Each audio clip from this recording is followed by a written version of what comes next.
En este video se explica la operación y funcionamiento de la planta de temperatura del laboratorio de control de procesos. En este primer acercamiento lo que hacemos es familiarizarnos y reconocer en qué consiste el proceso de dicha planta, en la cual se tiene un sistema que absorbe aire del medio ambiente a una temperatura eh, local. A este se le inyecta calor por medio de una resistencia. Esta resistencia eleva el valor de temperatura de la masa de aire que ingresa a la cámara. Al salir con nueva temperatura, fluye por el ducto guiado por una estructura, lo cual hace que el aire salga al ambiente con una temperatura distinta a la que ingresa. La regulación de la temperatura se hace por medio de la regulación de flujo de potencia hacia una resistencia conectada a un circuito de 220 voltios. Se tiene un ventilador que absorbe aire desde el ambiente por medio de una rejilla. En esta imagen se observa la planta real del laboratorio, donde tenemos dos áreas, una que es el área de control o el panel de control y el área de proceso. Vamos a mirar en qué consiste el área de proceso.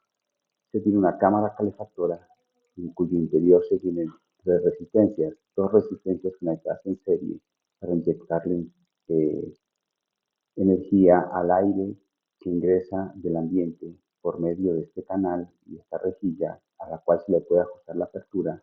Aquí se tiene un extractor de aire que inyecta aire a la cámara, absorbe la temperatura de las resistencias y sale con una temperatura distinta. Adicional a esto, dentro de la cámara se tiene una tercera resistencia que permite emular disturbios del sistema.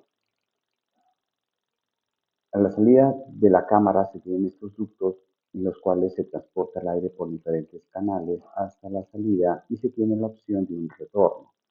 Aquí tenemos unas borneras de conexión donde en estas se tienen las señales de los dispositivos conectados como los transmisores de temperatura y los pistones de accionamiento, los ventiladores de flujo de aire, y en esta bornera se tiene la conexión de los dispositivos de potencia de la caja calefactora.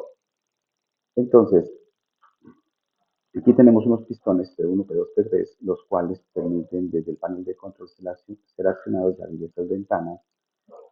A su vez, en este lugar se encuentran los ventiladores, que también son accionados del panel de control para emular disturbios al flujo de aire y a la temperatura y mirar cómo el controlador se comporta ante dichos disturbios. También se tienen unos sensores de temperatura y unos transmisores de temperatura ubicados en diferentes puntos y se conectan por medio de esta bornera al panel de control. En esta otra vista podemos observar cómo están los ductos. Tenemos una rejilla o una puerta que permite que el aire que viene de los ductos salga hacia el ambiente con una temperatura diferente a la que entró en la cámara. Y tenemos también un retorno, un ducto de retorno. Este ducto de retorno tiene una válvula manual BP1, la cual permite o no el acceso o el retorno de flujo de aire hacia la cámara calefactora, en la cual lo cual hace que la dinámica del sistema difiera. Entonces aquí observamos los puntos de medición. En este caso se tienen 5 puntos de medida, uno que es a la salida de la cámara de calefacción, en los puntos diferentes de los ductos con trayectorias distantes, haciendo que el gradiente de temperatura cambie, y tenemos un medidor a la salida del sistema. Estos 5 puntos de medida van hacia el controlador, el cual tiene una estructura de control selectiva, permitiendo cerrar el lazo de control por un valor alto de temperatura o por un valor bajo de temperatura. Aquí observamos el panel de control, en el cual tenemos un controlador que es un PLC, al cual le ingresan las señales de 4 a 20 de los transmisores de temperatura que vienen del campo, y tenemos una señal de salida, que es una señal de 0 a 10 voltios, que es el esfuerzo de control calculado por el controlador hacia este convertidor. Este convertidor electrónico recibe una señal de 0 a 10 voltios y genera una señal PWM de 0 a 5 voltios que regula la energía hacia las resistencias a través de este relé de estado sólido, el cual permite pues ajustar los ciclos de trabajo de la señal de alterna que alimenta dicha resistencia. Para la parte de potencia se tienen estos contactores en los cuales tenemos uno que es para regular la potencia, las resistencias calefactoras, otro que permite la activación del ventilador y el tercero que es para el disturbio, el cual lo podemos activar por medio del panel de control. Entonces, el controlador ejecuta una estructura de control selectivo por baja o por alta, depende cómo se seleccione desde la interfaz de usuario.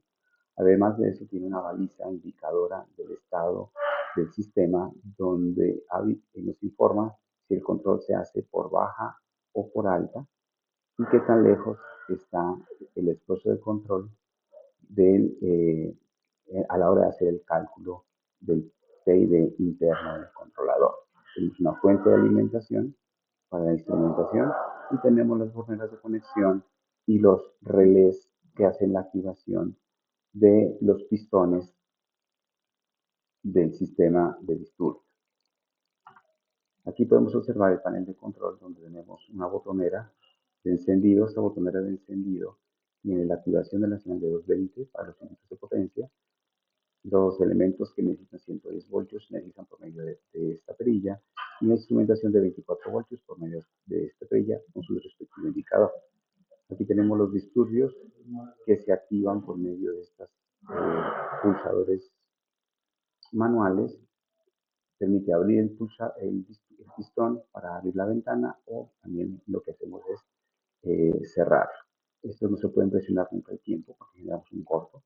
Entonces hay que tener en cuenta este requerimiento. Aquí tenemos la activación del disturbio R2, que es activar la resistencia adicional que tiene la cámara calefactora y con esto poder observar cómo se comporta el controlador ante este incremento de temperatura por el accionamiento de esta resistencia. Adicional tenemos un disturbio D1. Este disturbio es la activación de un sistema de inyección de aire a una temperatura diferente al ambiente hacia la cámara calefactora. Entonces, este disturbio D1 es activar un generador de aire caliente hacia la cámara. Eso hace que la variable de proceso se vea afectada y el controlador debería hacer los ajustes. En la parte inferior tenemos la activación de los ventiladores B1, B2 y B3 que están relacionados con los tres pistones. Una vez abiertas las ventanas con los pistones, se pueden activar los ventiladores para que ingrese aire del ambiente al sistema y genere pues una variación en la variable de proceso, haciendo que el controlador recalcule el esfuerzo de control y haga su respectiva corrección.